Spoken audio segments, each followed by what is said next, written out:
It is not a massive document with promises on everything, but the 9-point platform put forward by the Green Party of Ontario fully costs out each of its planks. Here to help us explore the ideas they've set forth in Calgary, Alberta, Trevor Toome. He is Associate Professor of Economics at the University of Calgary and a contributor to the U of T's Ontario 360 policy initiative. Here in our studio, Céline Back, president of the Ottawa-based consulting firm Analytica Advisors, which works with business to innovate on climate change issues. And Toby Heaps, he is the publisher of Corporate Knights magazine, and we are happy to welcome you two back to our studios at TVO. And Trevor, nice to have you on the program for the first time. Let's put you to work right away. You know, one of the big things I hear when following candidates going door knocking is, why should I vote Green? We know they're not going to form the next government. It feels in a way like a wasted vote. What would you say to those who say that if you don't win an election, you really don't have any power?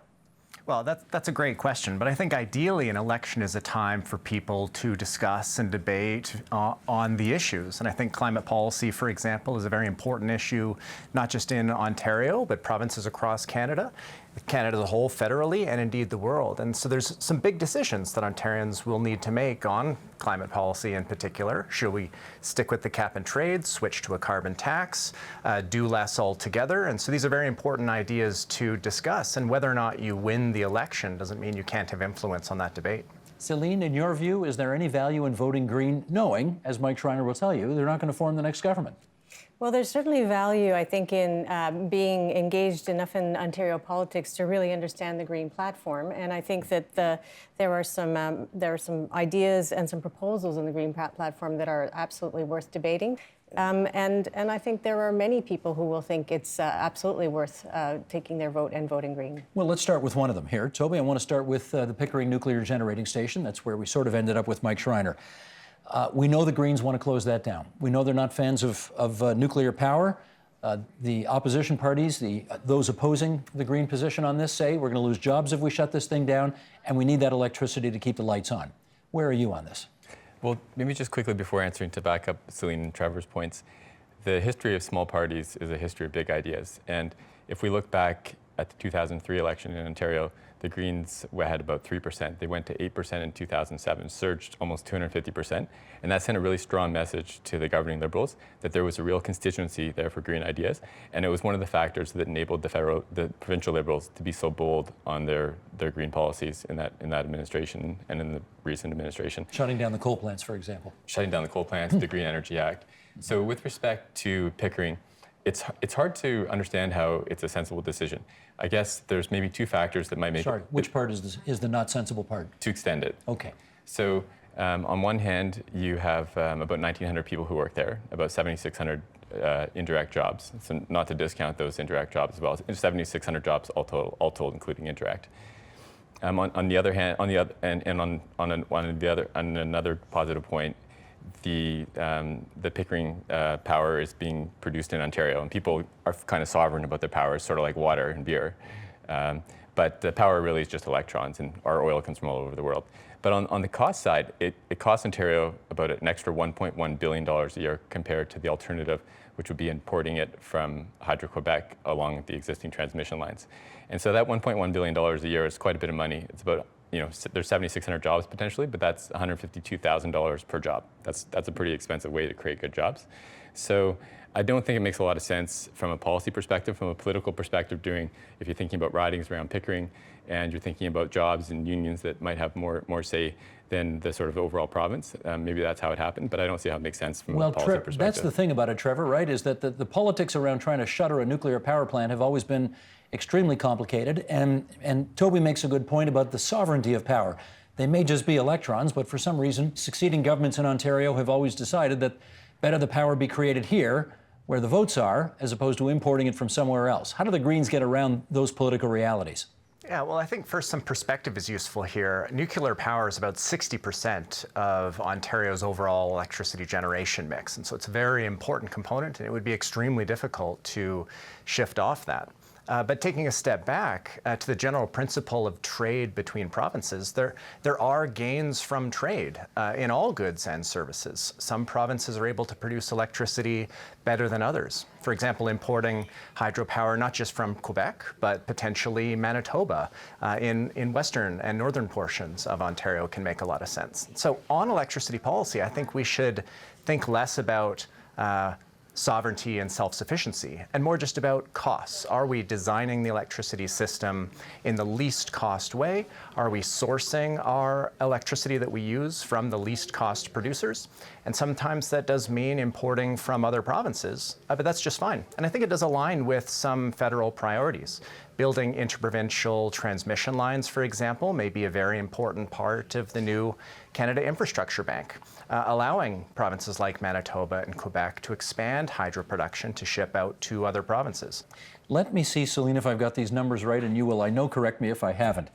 My understanding is Pickering generates about 20,000 megawatts of electricity. We use 10, we give away 10. So we're really talking about trying to replace 10,000 megawatts of electricity. Can we do that easily without Pickering? Well, I think that the opportunity to import from other provinces is absolutely a practical way of doing it. And I think it's also worth noting that because the U.S. northern states are now being more aggressive about phasing out some of their polluting energy infrastructure, the demand for Manitoba electricity south of the border is declining, and so there will, I think, be even greater interest in doing as Trevor has suggested, which is to have more connectivity, possibly from Manitoba, and we already have in place an agreement in principle with Quebec, a small one, but yeah. Absolutely something that can be built on for us to have a much more interconnected and interdependent energy system for electricity in Canada. And just on the numbers, the electricity that would be created at the Pickering generating station costs, well, it's 5.6 cents per kilowatt hour to bring it in hydroelectrically from Quebec. So it's more than 5.6 at Pickering, right?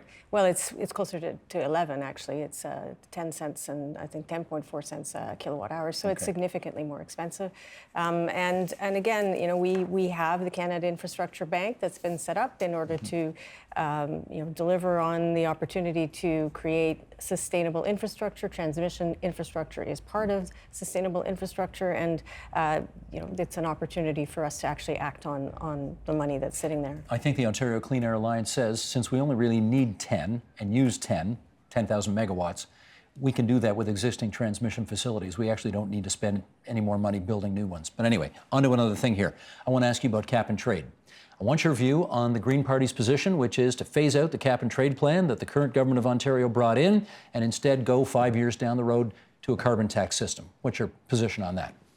A price on carbon is better than no price on carbon. So even though a lot of economists and people that work close to in the business community had a strong preference for a revenue-neutral carbon tax, we still were supportive of the cap and trade because it was progress, but it was progress in not maybe the most efficient manner. So I think that would be a welcome change. There's one thing to think about, though, and this is what Governor Jerry Brown from California said. He said, if you care about the resiliency of carbon pricing, you might want to take a second look at cap and trade. It's pretty tricky to unwind. And there's a lot of lawyers who are involved in doing all those cap and trade contracts. And so it could be more resilient. But I guess on the other hand, it could have need for more resiliency because there's a lot of ways to attack it politically that are less easy to attack a carbon tax. So it could cut both ways. Trevor, what's your view on phasing out the cap and trade system we currently have in favor of a carbon tax, which is what the Green Party is running on this time? So that's a very important discussion to have. I think the two systems have a lot more similarities than they have differences. What they both do is put a price on emissions, and it's that price that provides an incentive to households and businesses to come up with less emitting ways of running their businesses or operating their households. It provides an incentive to invest in more efficient machinery or appliances or vehicles, for example. So the difference between the two, it really is about the price. Currently, the cap and trade price is less than $20 per ton. For perspective, Alberta's price is $30, British Columbia's is $35. Well, Shriner's talking about $50. That's right. The federal minimum price is to go to 50 by 2022, and that's going to be the case in BC, Alberta, and in any other province without a cap-and-trade system. And Ontario and Quebec may face some challenges there. If the cap-and-trade price remains below the federal minimum, that'll create some tension, certainly, with other provinces who are paying a higher price.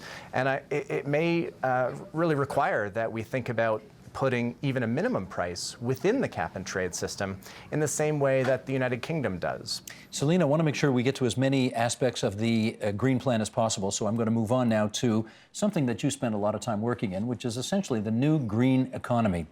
I've heard Mike Schreiner say, said it here again, 274,000 Canadians work in the clean energy sector with a salary averaging $92,000 a year, and he says that's the foundation of a whole new Canadian/Ontario economy. A lot of skeptics on this. Why should they not be skeptical? I have to answer what Trevor said, Oh and I my will. gosh, after that whole setup. I do, and it's because emissions are as important as the price. And Ontario's emissions are declining, so we do need to keep track of emissions. But completely agree with you on the huge opportunity. Now tell me I don't have to set up this question all over again. No, it's okay. quite okay. Now, there is actually a transition that's underway. You know, the reference to the $6 trillion global market, the rate of growth and in trade of environmental goods is fantastic. It's between 6% and 8% a year, depending on the year you're looking at. The number of jobs in China that are directly connected to electric vehicles is twice that of the EU. I mean, I don't think we really understand the degree to which China is really going full speed ahead in terms of the jobs associated with a very low carbon economy. So, in Ontario, we have a lot of potential for that. We were the first jurisdiction to permit driverless vehicles to drive on our roads, and we have therefore innovation investment that has come to our province as a result of that. And there's I think a lot to be said about the 5G telecommunications systems coupled with Internet of Things, coupled with artificial intelligence, which is going to actually control a lot of our cities that that's part of the green economy and driven by innovation, which we have a great depth of in Ontario. So I think we should actually be confident in the opportunity described by the Green Party's plan as far as jobs go. Toby, I want to talk about the people who drive on the 400 series highways in the province of Ontario right now, coming into the capital city, and what you think about the advisability of putting a toll on their use of those highways, because that's what Mike Schreiner is talking about. Well, we've seen congestion pricing, road tolls in many parts of the world, and mostly with positive impacts. There's a sort of low-income consideration. If you have to drive to work and you have to go through that toll and there's no public transit available, you can get the sense for how that could feel unfair. So I think it would probably be smart to figure out ways to compensate people at the low-income end of the spectrum on that. But absolutely, I mean, people who are driving to work, on average, spend about 7 years of their working life in their car. We need bold ideas, and those ideas to really build out the transit are going to cost some money, and this is a way to pay for it. And I think a lot of people will be willing to make that trade-off, even though they don't like getting dinged on the congestion charge. Let me get this straight. People already hate having to spend 7 years of their life in a car, so what we're going to do on top of that is make them pay for the privilege of doing it. So I think the only way, sometimes there's a staggering on this, the only way this can be politically feasible is if we massively accelerate the pace of the build-out of transit, which has been kind of moving at a snail's pace. And we need to figure out a way to massively accelerate that. We don't live in China, so we can't do it quite as quickly as them, but there's got to be a way we can do it a lot more quickly than we're doing it right now. These things are taking decades when they should be taking 3, 4, 5 years. And if they take too long and people are getting dinged and they don't have another option, they're going to revolt, and then you get sort of candidates like Doug Ford being a potential option. So if we're going to go in congestion charge, we need to massively and rapidly accelerate the pace of deployment of public transit. Trevor, just curious, you've got a fairly a mayor with foresight in the city of Calgary, Naheed Nenshi. Has he got road pricing as part of his agenda? No, and I think that would be a political challenge because just like a carbon tax, it is a visible fee on something that people weren't previously paying a price on. But I'd say that people are, in some sense, already paying for the use of a road. They are already paying a congestion charge. It's just in the form of their time. rather than the money. And then one option that might be in between that I think might be both politically feasible and something that could be set up rather quickly is not to toll the entire highway, but to set up what's called an HOT lane, where it's one lane that is priced, other lanes are not, and then people can opt into one or the other depending on how they value that trade-off between money and time. Have you seen anybody in this country or in this world who has it? Well, I guess Red Ken in London, England did it, right? Ken Livingstone, the former mayor there, he put congestion pricing on the streets of London and lost the next election. I mean, that's a cautionary tale, I guess, for so many. But the health impacts and benefits in London have been substantial, and the improvement in terms of the access for cycling has been substantial. That's all true, and he lost his job. So it's one thing to ask politicians to be courageous about these kinds of ideas, but they understand that they'll be falling on their swords to do it. And you could say the same thing about the mayor of Paris, who is also having a hard time right now with some of the things she's proposing in regards to diesel within the center of the city. So right. It's the same the world over. Gotcha. Let's do that. Here, John Michael McGrath writes on our website, tvo.org, and here's what he had to say about the Green Party. He says, but the frank acknowledgement that the Greens won't form government comes with something parties more single-mindedly focused on winning elections don't enjoy: the freedom to propose policies that none of what Schreiner calls the status quo parties is willing to consider. Schreiner's right, Toby. He does play a role in Ontario politics in as much as he can be that gadfly banging at the door, proposing these ideas that the mainstream parties may feel are too controversial, but it does move the needle along a little bit along the way. Can he have any more of an impact in that way? Well, I mean, he could be elected. You could have a few Greens elected, and we've seen what kind of an impact they've had in BC already. So, I mean, look at the history of this country. We had the first two members of third parties elected to the legislature, J.S. Woodworth and my great-grandfather, and they were able to work together with Liberal and Conservative governments to get unemployment insurance and old age pensions as part of actual policy. And those things were not on the agenda before they came in. So I think there's absolutely a role, and that role becomes amplified if you have a spot in the House or a spot in the Queen's Park. So I think they could have a much larger role. And also I think it's kind of funny during this election, you look at the three main parties and you look at how they've costed out things. They haven't totally costed out all three of them. But if you look at Mike Moffat's analysis of what kind of deficits they would be running, they're all running huge deficits over the next 4 years. And the Green Party deficit is actually much smaller. And they're the only party to put forward all their ideas where they're fully costing how they're going to pay for them. So it's actually kind of funny. If you're fiscally responsible, there's almost only one responsible choice this election. And that's the Greens, in your view? Just looking at Mike Moffat's analysis and how he's the economist at Western University. Yeah. Take a second here and remind everybody who your great-grandfather was, because he was kind of an important figure in Canadian political history. He was one of the co-founders of the CCF, the predecessor to the NDP, and he was a Winnipeg MP elected to Parliament in 1925. And he had a way of, he was an upholsterer. He'd upholstered a couple of prime minister chairs, and he had a way of sort of moving his two policy priorities and weaving them through, which were the old age pension and unemployment insurance, which became part of the fabric of this country. But it all came from a small party with a big idea. And I think that's why the Greens are inspiring to a lot of people. And his first name was? A.A. Heaps. He went by A.A. People called him A.A., but Albert Abraham. Yeah. There you go. Yeah. Great. This little bicentennial moment brought to you by. Anyway, we'll move on here. We got about 4 minutes left. I want to talk about one more thing here, and that is the Green Party would take from pilot project status, which is the way it is right now, the basic income program that the government of Ontario is running, and would expand it province-wide. Trevor, what do we think of this idea? So I think it would be very difficult to implement anything close to a universal basic income province-wide. I mean, think about how many people there are in Ontario, something like 12 million adults, for example. If you were to provide each of them, say, $500 per month, that would add up to well over $60 billion per year. So this is a substantial amount of money where the government just would not be able to fund it without dramatic increases in current tax rates. So it's tough to see how it's feasible, whereas targeted measures that really provide income supports to those who need it and not to those who don't are significantly less costly.